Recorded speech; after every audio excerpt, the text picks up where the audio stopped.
Nueva mañana, estamos en el 24 de septiembre del 2025 y es miércoles todo el día y hasta las 12 y 20 minutos pues tenemos un montón de cosas que ofrecerles en este programa. Espero que al menos alguna de ellas pues sea de su interés. Enseguida empezará la tertulia.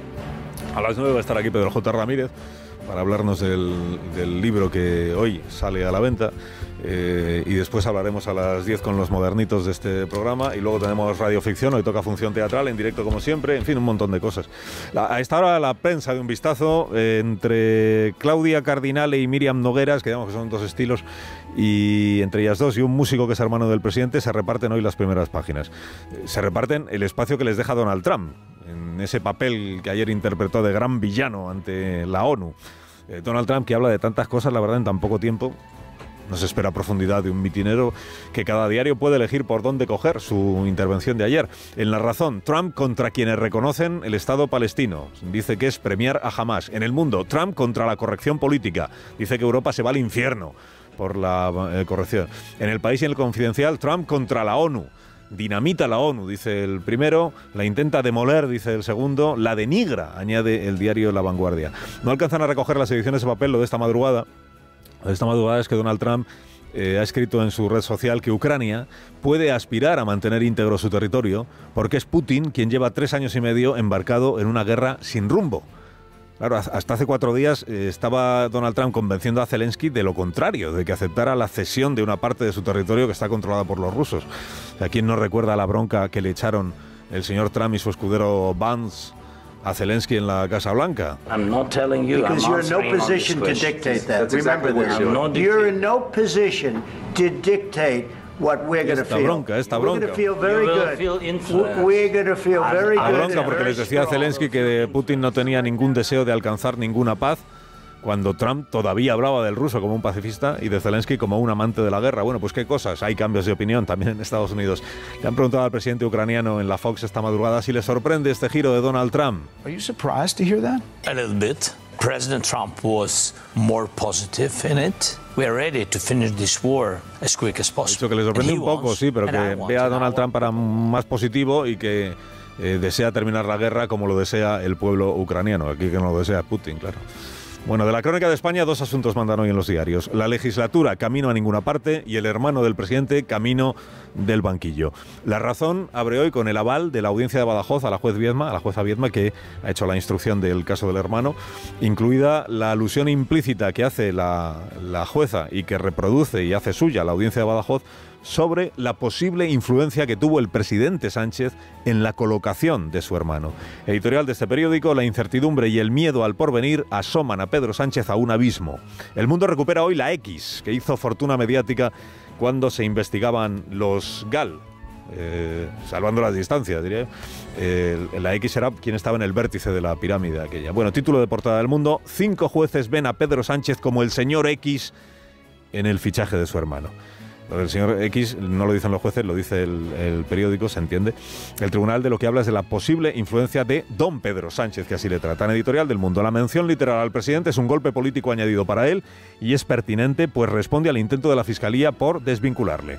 ABC también va por ahí. Dice: Sánchez ha convertido la situación judicial de su entorno en el eje de su estrategia política. Su campaña contra los jueces daña la separación de poderes y hace inevitable preguntarse cómo puede gobernar el país quien actúa como rehén de sus problemas judiciales. Editorial del Español: Sánchez habría convertido la Moncloa en un business center para Begoña y una agencia de colocación para su hermano David. El diario Hoy de Badajoz lo que trae es la carta que Miguel Ángel Gallardo, que es el actual líder del PSOE de Extremadura, procesado también en este asunto, dirige a los militantes de su partido para asegurarles que es inocente y que hay una minoría de jueces que pretenden hacer política. Que digo yo que para ser una minoría a él le ha tocado 5 de 5. O sea que mala suerte ha tenido.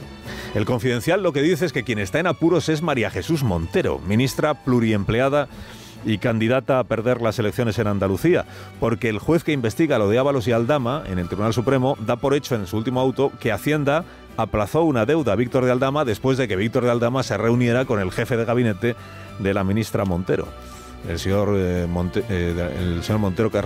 Moreno Carlos. La ministra ya explicó, por cierto, en su momento que ella ve de lo más normal que su jefe de gabinete ande reuniéndose con empresarios morosos para resolverles su situación personalmente. Ningún problema. Opina Ignacio Varela en El Confidencial que el intento de Sánchez de presentarse como campeón mundial de la causa palestina ha sido un buen intento, pero que el elefante sigue en la habitación. Y el elefante son los procedimientos judiciales y los reveses en el Parlamento. Dice, algunos grupos a los que se alquilaron sus votos para la investidura ya han aprendido que se les hacen promesas a sabiendas de que el gobierno no tiene en su mano cumplirlas. Sale en portada de la ABC Miriam Nogueras y hoy no sonríe. Dice el diario que la radicalización de su discurso migratorio pone en guardia al gobierno y a sus socios. Sale Nogueras también en el diario La Razón. Aquí la sacan bebiendo agua. Título: el bloque de investidura firma su parte de defunción. Y este otro título también en La Razón, que es descriptivo. Dice, Podemos y Junts compiten por ser la piedra en el zapato del gobierno. La Vanguardia reprueba a Podemos en su editorial por haber llamado racista a Junts per Catalunya. Dice, la formación morada actúa en demasiadas ocasiones desde una incomprensible superioridad moral que esconde una pulsión autoritaria. Dice hoy El País, y dice bien, que Ayuso ha eludido reprender a Miguel Ángel Rodríguez por atacar a la jueza del caso González Amador. Dice, ¿cómo va a reprenderle si ella comparte la estrategia de su jefe de gabinete? Sánchez no tiene este problema porque es él mismo quien reprende a Peinado y a la jueza Viedma. Esto no dice El País, lo digo yo. Y a la jueza Viedma. Sánchez abre camino y detrás van gregarios como Pachi López construyendo la realidad alternativa. Una vez más, cuando hay alguien del Partido Popular en apuros, sale alguien a encausar en base a bulos a alguien del Partido Socialista, ¿no? Bueno, respetamos la justicia. Esto último lo decía sonriendo el portavoz gregario para que se supiera que es una ironía. Respetamos la justicia.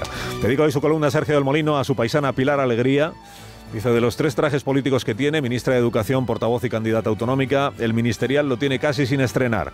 Discursea sin decir nada y omite la tragedia de fondo, que es la sequía de docentes. Dice, la mitad de los maestros de primaria y secundaria en Europa se van a retirar en 2030 y nadie sabe cómo van a ser reemplazados, porque como ocurre en el sacerdocio y en el campo, hay falta de vocaciones.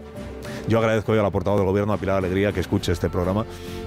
Bueno, supongo que lo escucha porque ayer les hizo a los periodistas en la rueda de prensa un resumen de la entrevista que le habíamos hecho a la presidenta del Observatorio contra la Violencia de Género, Esther Erice. Agradecemos esas palabras cuando esta mañana ella misma decía lo que les acabo yo de trasladar hace unos minutos. Las mujeres pueden tener la certeza de que están seguras.